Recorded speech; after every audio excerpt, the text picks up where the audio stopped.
On Thursday night, a theft occurred in the house of sports journalist Saryu Chakraborty. Nagar police immediately rushed to the spot after the information was reported. Incident took place at Agartala, North Badharghat area.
Tripura sports journalist Saryu Chakraborty went to Delhi on the last 16th of August for his daughter's studies purpose.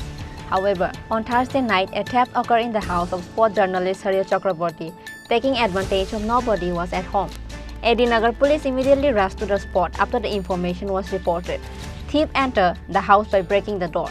After that, stole everything from the house. সকালবেলা খবর পেয়েছি আমাদের এলাকার স্বামী বিবেকানন্দ ক্লাবের সভাপতি ওনার বাড়িতে চুরি হয়েছে। সঙ্গে সঙ্গে খবর পেয়ে আসলাম, দেখি পেছনের দরজা দিয়ে ভেঙে তালা ভেঙে ঢুকে পুরো ঘর একদম ওনার বেডরুম থেকে আরম্ভ করে সমস্ত ঘর উলট পালট করে চুরের দল। সঙ্গে সঙ্গে সূর্যবর বাবুকে খবর দিয়েছি, উনি কাজের সূত্রে দিল্লিতে আছেন। এখন উনি আসলে আগামীকাল উনি আসবেন, এসে দেখবেন ঘরে কি নিয়েছে না নিয়েছে। আমরা সঙ্গে সঙ্গে নগর পুলিশ স্টেশনে খবর দিয়েছি, ওনারা এসেছেন, এখন ওনারা দেখছেন। এখানে বুঝলেন এক সাংবাদিকের বাড়িতে গতকাল রাত্রে চুরি হয়েছে, কেয়ারটেকারে ছিল, উনি প্রথমে এসে দেখতে পেয়েছে, তারপর ইনফর্ম করেছে থানাতে।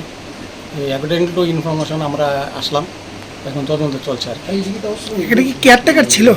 কেয়ারটেকার প্রথম সকালবেলা দেখেছে ইনফর্ম করেছে আর কি। Only after Saryu Chakraborty returned from Delhi will know what are the things that were stolen from his house in his absence. Bureau Report, Chini Khorang.